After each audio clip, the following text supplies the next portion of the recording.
ചലച്ചിത്ര രംഗത്ത് പ്രവർത്തിക്കുന്ന തൊഴിലാളി സംഘടനയാണ് FEFKA, film employees federation of Kerala. അത് 20 തൊഴിലാളി യൂണിയനുകളുടെ ഒരു ഫെഡറേഷനാണ്. ഓരോ തൊഴിൽ മേഖലയും പ്രതിനിധീകരിക്കുന്ന ഒരു യൂണിയൻ. അങ്ങനെ ഡയറക്ടർമാർ, എഴുത്തുകാർ, ഛായാഗ്രാഹകർ, എഡിറ്റേഴ്സ്, സംഗീത സംവിധായകർ തുടങ്ങി സിനിമയിലെ ഏറ്റവും അടിസ്ഥാനവർഗ തൊഴിലാളികൾ ആയ ഔട്ട്ഡോർ യൂണിറ്റ് തൊഴിലാളികൾ, production assistance, drivers, mess workers, ഇവരെ എല്ലാം ഉൾപ്പെടുത്തിക്കൊണ്ടുള്ള ഒരു സമഗ്രമായിട്ടുള്ള ഫെഡറേഷനാണ് ഫെഫ്ക.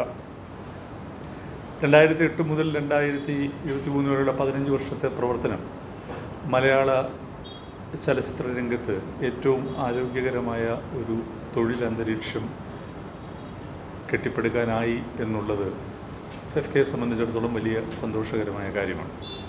അപ്പോൾ ഫെഫ്കയുടെ ഈ പ്രവർത്തനങ്ങൾ നടക്കുന്ന ഈ വർഷങ്ങളിൽ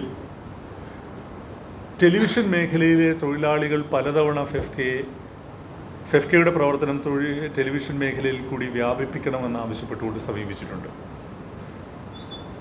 പക്ഷേ ചലച്ചിത്ര രംഗത്തെ പ്രവർത്തനങ്ങളുമായി മുമ്പോട്ട് പോകുന്ന അതിൻ്റെ ഒരു ഏകാഗ്രതയ്ക്ക് കോട്ടം തട്ടരുത് എന്നുള്ള ഒരു നിലപാടായിരുന്നു ഫെഫ്ക ഇക്കാര്യത്തിൽ സ്വീകരിച്ചുകൊണ്ടിരുന്നത്. എന്നാൽ ദിവസം ചെല്ലുന്തോറും മലയാളത്തിലെ ടെലിവിഷൻ രംഗം സാങ്കേതിക പ്രവർത്തകരെ സംബന്ധിച്ചിടത്തോളം, പ്രത്യേകിച്ച് അതിലെ അടിസ്ഥാനവർഗ തൊഴിലാളികളെ സംബന്ധിച്ചിടത്തോളം അങ്ങേയറ്റം ദുഷ്കരമായ ഒരു തൊഴിൽ മേഖലയായി മാറുന്നുണ്ട് എന്നുള്ളത് ഒരു സത്യമാണ്. അപ്പോൾ വെറുതെ അത് നോക്കി നിൽക്കാൻ ഇനിയും കഴിയില്ല. അതിനകത്ത് ആ തൊഴിൽ മേഖലയെ കാതലായി പരിഷ്കരിക്കേണ്ടതുണ്ട് എന്നൊരു ഉറച്ച ബോധ്യം ഫെഫ്കയ്ക്കുണ്ട്. അതുകൊണ്ട് ഫെഫ്ക അതിൻ്റെ പ്രവർത്തനം ടെലിവിഷൻ മേഖലയിലേക്ക് കൂടി വ്യാപിപ്പിക്കാൻ തീരുമാനിച്ചിരിക്കുന്നു. FEFKA MDTV, Malayalam digital and television എന്നാണ് അതിൻ്റെ ഒരു പൂർണ്ണരൂപം. അപ്പോൾ ഡിജിറ്റൽ, നമുക്കറിയാം, ഇപ്പോൾ ഒരുപാട് വെബ് സീരീസുകൾ, വെബ് സിനിമകൾ ഒക്കെ പ്രൊഡ്യൂസ് ചെയ്യപ്പെടുന്നുണ്ട്. അതും കൃത്യമായി പറഞ്ഞാൽ സിനിമ എന്നുള്ള നിർവചനത്തിൽ വരുന്നതല്ല. അവിടെയെല്ലാം പ്രവർത്തിക്കുന്നത് ഫെഫ്കയിൽ അംഗങ്ങളായിട്ടുള്ളവരും അല്ലാത്തതുമായിട്ടുള്ള ചലച്ചിത്ര പ്രവർത്തകരാണ്. ഇവർക്കൊന്നും യാതൊരു വിധത്തിലുള്ള തൊഴിൽ സുരക്ഷിതത്വവും ഇല്ല എന്നുള്ളതാണ് സത്യം. പലപ്പോഴും ടെലിവിഷൻ മേഖലയിൽ പ്രവർത്തിക്കുന്ന ഒരു തൊഴിലാളി രാവിലെ 5 മണി മുതൽ അർദ്ധരാത്രി വരെ പണിയെടുക്കേണ്ട ഒരു അവസ്ഥയുണ്ട്. പക്ഷെ വേതനം 9:30 ആയാലും രാത്രി 12 ആയാലും ഒന്നു തന്നെയാണ്. ഇതൊക്കെ കാലാനുസൃതമായിട്ട് മാറ്റേണ്ട സമയമായി. എന്നാൽ ഫെഫ്കയുടെ പ്രവർത്തനങ്ങൾ ഇതുവരെ വെളിപ്പെടുത്തിയിട്ടുള്ളത് ഒരിക്കലും ചലച്ചിത്ര നിർമ്മാണം ദുഷ്കരമാക്കുന്ന രീതിയിലുള്ള ഒരു നടപടിയും ഫെഫ്കയുടെ ഭാഗത്തുനിന്നുണ്ടായിട്ടില്ല. വ്യവസ്ഥ വേണമെന്നേ ഞങ്ങൾ പറയുന്നുള്ളൂ. മാന്യമായ വേതനം, തൊഴിലവകാശ സംരക്ഷണം, കൃത്യമായ വ്യവസ്ഥ, ഇത് മാത്രമേ ഞങ്ങൾ ആവശ്യപ്പെടുന്നുള്ളൂ.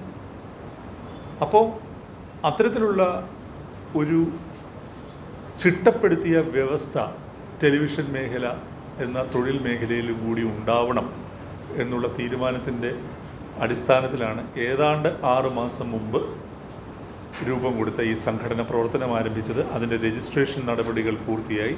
ഇപ്പോൾ സന്തോഷകരമായ കാര്യം, ഞങ്ങളെപ്പോലും അത്ഭുതപ്പെടുത്തിക്കൊണ്ട് 2000-ൽ കൂടുതൽ അംഗങ്ങൾ ഈ പുതിയ യൂണിയനിൽ ഈ ചുരുങ്ങിയ സമയം കൊണ്ട് ചേർന്നിരിക്കുന്നു എന്നുള്ളതാണ്. അപ്പോൾ ഞങ്ങൾ എന്താണ് ലക്ഷ്യമാക്കുന്നത് എന്നുള്ളത്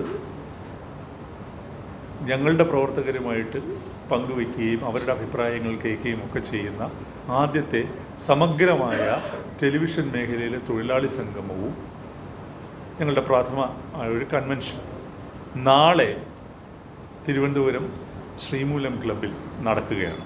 രാവിലെ 10 മണി മുതൽ ഏതാണ്ട് ഉച്ചയോടുകൂടി അവസാനിക്കുന്ന പോലെയാണ് ആ കൺവെൻഷൻ. അതിൽ ഈ അംഗങ്ങളായിട്ടുള്ളവർ പങ്കെടുക്കുകയും ആശയവിനിമയം നടത്തുകയും ചെയ്യും. ഒപ്പം ഞങ്ങളുടെ പ്രവർത്തനത്തിന് കരുത്തായിട്ട് കൂടെ നിൽക്കാൻ ടെലിവിഷൻ മേഖലയിലെ തന്നെ പരിണിതപ്രജ്ഞരായ നിർമ്മാതാക്കൾ തയ്യാറായി മുമ്പോട്ട് വന്നിട്ടുണ്ടെന്നുള്ളത് ഏറെ ആഹ്ലാദകരമായിട്ടുള്ള കാര്യമാണ്. അപ്പോൾ നിർമ്മാതാക്കളുടെ തുടക്കത്തിൽ തന്നെ ശത്രുവായി കാണുന്ന ഒരു നിലപാട് ഫെഫ്കയെ ശത്രുവായി കാണുന്ന ഒരു നിലപാട് നിർമ്മാതാക്കൾക്കോ ഇല്ല. കാര്യങ്ങൾ സുതാര്യമാവണമെന്ന് ഫെഫ്കയെ പോലെ തന്നെ ആഗ്രഹിക്കുന്ന ഈ മേഖലയിലെ പരിണിതപ്രജ്ഞരായിട്ടുള്ള നിർമ്മാതാക്കൾ ഈ കൺവെൻഷനിൽ ഞങ്ങൾക്ക് ആശംസ പറയാൻ എത്തുന്നു എന്നുള്ളത് ഞങ്ങളെ വല്ലാതെ ആഹ്ലാദിപ്പിക്കുന്നുണ്ട്. അതുപോലെ തന്നെ സംസ്ഥാനത്തെ സാംസ്കാരിക വകുപ്പ് മന്ത്രിയും തൊഴിൽ വകുപ്പ് മന്ത്രിയും ഞങ്ങളുടെ കൺവെൻഷനിൽ പങ്കെടുക്കാമെന്ന് സമ്മതിച്ചിട്ടുണ്ട്. ഞങ്ങളോടൊപ്പം ഗവൺമെൻറ്റിന് സാധ്യമായ സഹായങ്ങൾ ഞങ്ങളോടൊപ്പം എപ്പോഴും ഉണ്ടാവുന്ന ഒരു ഉറപ്പ് നൽകിയിട്ടുണ്ട്. ഒപ്പം ടെലിവിഷൻ മേഖലയിൽ ദീർഘകാലം പ്രവർത്തിക്കുകയും കാതലായ സംഭാവനകൾ നൽകുകയും ചെയ്ത ഏതാണ്ട് 30ഓളം പേർക്ക് നാളെ ഞങ്ങൾ അവിടെ വെച്ച് ഞങ്ങളുടെ ആദരവ് കൊടുക്കുന്നതാണ്. അപ്പോൾ സമഗ്ര സംഭാവനയ്ക്കുള്ള ഞങ്ങളുടെ ആദരവ് ഏറ്റുവാങ്ങുന്നത് ഏറ്റവും ആദരണീയനായ ശ്രീകുമാരൻ തമ്പി സാറാണ്. ഒപ്പം നമ്മളുടെ ഈ ടെലിവിഷൻ ഭാവുകത്വത്തെ പരിഷ്കരിച്ച നവീകരിച്ച രണ്ട് കലാകാരന്മാർ, ശ്രീ ശ്യാമപ്രസാദും ശ്രീ അഴകപ്പനും, അവരും ആദരവ് ഏറ്റുവാങ്ങാൻ വരുന്നുണ്ട്. കൂടാതെ ഈ മേഖലയിൽ വിവിധ മേഖലകളിൽ പ്രവർത്തിച്ച ഏതാണ്ട് 35ഓളം പേർ, ഒപ്പം ഏറ്റവും കൂടുതൽ ടെലിവിഷൻ പ്രൊഡക്ഷനുകൾ നടത്തിയ നിർമ്മാതാക്കൾ, ഇവരെ എല്ലാവരെയും ഞങ്ങൾ ആദരിക്കാനും തീരുമാനിച്ചിട്ടുണ്ട്. അപ്പോൾ ഞങ്ങളുടെ ഈ പുതിയ മേഖലയിലേക്കുള്ള വരവ് തീർച്ചയായിട്ടും മാധ്യമ പിന്തുണയില്ലാതെ അത് പൂർണ്ണമായ ഫലപ്രാപ്തിയിലെത്തില്ല. നിങ്ങളുടെ എല്ലാവരുടെയും സഹകരണവും പിന്തുണയും പ്രതീക്ഷിക്കുന്നു. നാളെ ശ്രീമൂലം ക്ലബ്ബിലെ കൺവെൻഷൻ നിങ്ങൾ കാര്യമായി ശ്രദ്ധിക്കുകയും അതിന് വേണ്ട രീതിയിലുള്ള പരിഗണന, മാധ്യമ പരിഗണന നിങ്ങൾ നൽകുകയും ചെയ്യും എന്ന് ഉറപ്പുണ്ട്. അത് നൽകണം എന്ന് അഭ്യർത്ഥിക്കുന്നു. ഇത്രമാത്രമാണ് ഈ ആമുഖമായി പറയാനുള്ളത്. എന്തെങ്കിലും ചോദ്യങ്ങളുണ്ടെങ്കിൽ അതും കൂടി കേട്ടിട്ട് നമുക്കിത് അവസാനിപ്പിക്കാം. Thank you.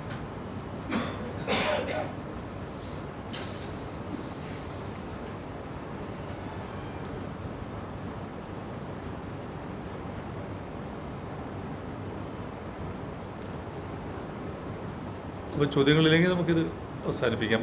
നമ്മളുടെ പ്രസ് റിലീസ് കൊടുത്തിട്ടുണ്ടല്ലോ.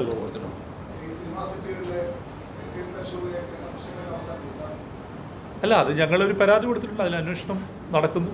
ഞങ്ങളെ അറിയിക്കുമെന്ന് വിശ്വസിക്കുന്നു. പരിശോധന വേണ്ടെന്ന് ഞാൻ പറഞ്ഞിട്ടില്ലല്ലോ. നമ്മളാകെ പറഞ്ഞിരിക്കുന്നത് നടന്ന പരിശോധനയിൽ ഒരു റോങ് ടിപ്പ് വന്നിട്ടുണ്ട്, അതിനെക്കുറിച്ച് അന്വേഷിക്കണം. അല്ലാതെ പരിശോധനയെക്കുറിച്ച് നമുക്ക് പരാതി വന്നു. പരിശോധന വേണമെന്നും പറയാൻ പറ്റില്ലല്ലോ. പരിശോധന അതിൻ്റെതായ രീതിയിൽ നടക്കട്ടെ. പക്ഷേ ഇപ്പോൾ നടന്ന പരിശോധന തീർച്ചയായിട്ടും ഒരു തെറ്റായ വിവരത്തിൻ്റെ അടിസ്ഥാനത്തിൽ ആണ്. അയാൾ അങ്ങനെ ഉപയോഗിക്കുന്ന ഒരാളാണ് എന്നുള്ളത് അയാൾ പറയുന്നത്, അയാൾ ഒരിക്കലും ഇത് ഉപയോഗിക്കാത്ത ആളാണ് എന്നുള്ളതാണ്. അപ്പോൾ സ്വാഭാവികമായും ഞങ്ങൾക്കുണ്ടായ സംശയമാണ്. ഇത്രയും അധികം ആളുകളും ഇത്രയും അധികം സെറ്റുകളും ഉണ്ടായിട്ട് ഒരാളെ ഒരു ടിപ്പിൻ്റെ മുകളിലാണല്ലോ വരുന്നത്. അപ്പോൾ അതിലെന്താണ്, അതിലെന്തെങ്കിലും ഗൂഢലക്ഷ്യം ഉണ്ടെന്നും ഞങ്ങൾ ആരോപിക്കുന്നില്ല. പക്ഷെ അത് പരിശോധിക്കുക, ഉണ്ടെങ്കിൽ അതിന് തക്കതായ നടപടി എടുക്കണം എന്നുള്ളത് മാത്രം. ഞങ്ങളുടെ സംഘടനയെന്ന് പറഞ്ഞിട്ടില്ല.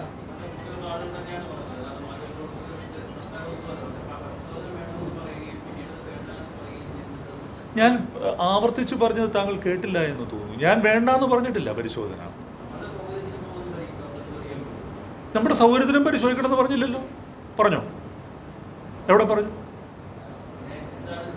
അല്ല, ഞാൻ പറഞ്ഞതേ നടന്ന പരിശോധന ഒരു കൃത്യമായ ടിപ്പിൻ്റെ മുകളിലാണ്. അത് ഇത്രയധികം സിനിമകളും ഇത്രയധികം സിനിമാ പ്രവർത്തനം നടക്കുമ്പോൾ നജീം കോയ എന്നൊരാൾക്ക് കയ്യിൽ രാസലഹരി ഉണ്ട് എന്നുള്ള വിവരം കിട്ടിയിട്ട് അവർ പരിശോധിക്കുന്നു. അയാൾ ഉപയോഗിക്കാത്ത ആളാണ്. അപ്പോൾ ഈ വിവരം ആര് കൊടുത്തു? അതിലകത്ത് ഈ അഫക്റ്റഡ് പാർട്ടി ഒരു ഗൂഢാലോചന ആരോപിക്കുകയാണ്. സംഘടനയുടെ മുമ്പിലും മുഖ്യമന്ത്രിയുടെ മുമ്പിലും അയാൾ അങ്ങനെയാണ് പരാതി കൊടുത്തിരിക്കുന്നത്. എന്നെ പെടുത്താനുള്ളൊരു ഗൂഢാലോചന ഇതുണ്ട്, അത് അന്വേഷിക്കണം എന്നാണ് പറഞ്ഞത്. അതെ, അതാണ് ഞങ്ങൾ അന്വേഷിക്കാൻ ആവശ്യപ്പെട്ടത്. അതെ, അത് അന്വേഷിക്കാനാണ് പരാതി നിങ്ങൾക്ക് പരിശോധിക്കാം. അല്ലാതെ ഞങ്ങളെ മുൻകൂട്ടി അറിയിച്ചുകൊണ്ട് പരിശോധന നടത്തുമെന്ന് പറയാൻ മാത്രം ഒരു നിരക്ഷരതയുള്ള സംഘടനയൊന്നും അല്ല ഫെഫ്ക. അങ്ങനെയൊന്നും ഞങ്ങൾ പറഞ്ഞിട്ടുമില്ല. നമ്മൾ നാളത്തെ ഈ പ്രവർത്തനത്തെക്കുറിച്ച് ചോദ്യങ്ങളൊന്നും ഇല്ലെങ്കിൽ നമുക്കിത് അവസാനിപ്പിക്കാം. ഗണേഷ് കുമാർ, അദ്ദേഹം ആത്മയുടെ പ്രസിഡന്റ് കൂടിയാണ്. ടെലിവിഷൻ മേഖലയിലെ നടീനടന്മാരുടെ സംഘടനയായ ആത്മയുടെ പ്രസിഡന്റാണ്. സാങ്കേതിക പ്രവർത്തകർക്ക് മാത്രമാണ്.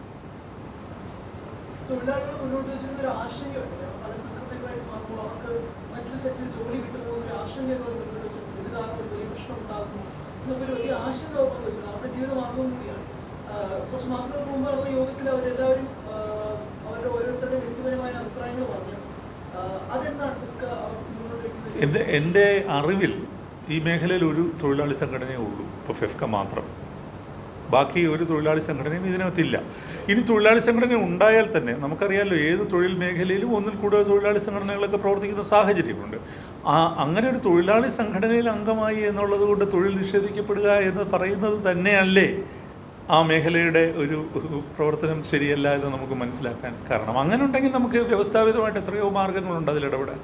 ഇവിടെ ലേബർ കമ്മീഷൻ പോലുള്ള സ്ഥാപനങ്ങളുണ്ട്, ലേബർ നിയമങ്ങളുണ്ട്. നമ്മൾ ആ വഴിയിലേക്കൊക്കെ നമുക്ക് നോക്കാം. പക്ഷെ അതൊന്നും ഉണ്ടാവില്ല എന്നുള്ള ശുഭപ്രതീക്ഷയിലാണ് ഞാൻ. കാരണം ആ രീതിയിലുള്ള സഹകരണം ഇപ്പോൾ നിർമ്മാതാക്കളിൽ നിന്ന് നമുക്ക് കിട്ടുന്നുണ്ട് എന്നുള്ളതാണ്. ചാനൽ മേധാവികളൊക്കെ ആയിട്ട് സംസാരിച്ചു. അവരെല്ലാം ഇത്തരത്തിലുള്ളൊരു വ്യവസ്ഥ വരുന്നതിനെ സ്വാഗതം ചെയ്യുന്നവരാണ്. കാര്യം ഇതിനകത്ത് ഒരുപാട് ഇറഗുലാരിറ്റീസ് ഉണ്ട്. ഇപ്പോൾ നമുക്കതിനൊന്ന് യൂണിഫോം ആക്കണം, അത്രയേ ഉള്ളൂ. അല്ലാതെ വേറെ കാര്യങ്ങളൊന്നും നമ്മൾ ഉദ്ദേശിക്കുന്നില്ല. ഇപ്പോൾ ഫെഫ്ക വന്നപ്പോഴും ഇങ്ങനെ തന്നെയായിരുന്നു. നൈറ്റ് ഓവർ ടൈം ഇല്ലായിരുന്നു. പറഞ്ഞാൽ വിശ്വസിക്കില്ല നിങ്ങൾ.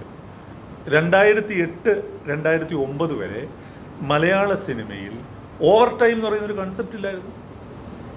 ഒന്ന് ആലോചിച്ച് നോക്കൂ. തൊഴിലാളി പ്രസ്ഥാനങ്ങളുടെ ഈറ്റില്ലമാണ് കേരളം.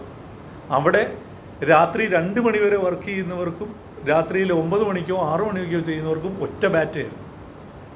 അത് നമ്മളുടെ സംഘടന വന്ന് നമ്മൾ നടത്തിയ ഇടപെടലിലൂടെയാണ് രാത്രി ബത്ത എന്ന് പറയുന്ന ഒരു സംഗതി നിലവിൽ വന്നത്. എനിക്കിപ്പോഴും ഓർമ്മയുണ്ട്, ശ്രീ മമ്മൂട്ടി നായകനായിട്ട് അഭിനയിക്കുന്ന ശ്രീ സോഹൻ സീനുലാൽ സംവിധാനം ചെയ്യുന്ന ഡബിൾസ് എന്ന സിനിമയുടെ ഷൂട്ടിംഗ് നടക്കുമ്പോഴാണ് മലയാള സിനിമയിൽ ആദ്യമായി രാത്രി ബത്ത ഏർപ്പെടുത്തുന്നത്. വലിയ പുറകോട്ടൊന്നും നമ്മൾ പോകണ്ട. അപ്പോൾ അത്തരത്തിലുള്ള ചില കാര്യങ്ങളുണ്ടല്ലോ, ഓവർ ടൈം പോലുള്ള കാര്യങ്ങളൊക്കെ നമ്മൾ എല്ലാവരും അംഗീകരിച്ച കാര്യങ്ങളുണ്ട്. അതൊക്കെ നമുക്ക് പതിയെ, ഞങ്ങളിപ്പോൾ പെട്ടെന്ന് അങ്ങനെ എടുത്തു ചാടിയിട്ടുള്ള കാര്യമല്ല. ഈ മേഖലയെക്കുറിച്ച് വളരെ വിശദമായി പഠിച്ചിട്ട് പ്രൊഡ്യൂസർ ഫ്രണ്ട്ലി ആയിട്ട് തന്നെ കാര്യങ്ങൾ കൈകാര്യം ചെയ്യും. അതിനകത്ത് സംശയം വേണ്ട.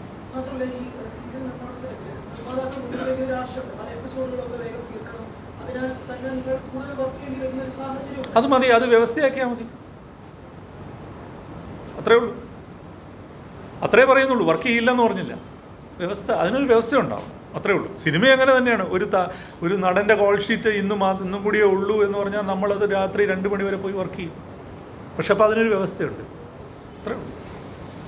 ശരി, നന്ദി.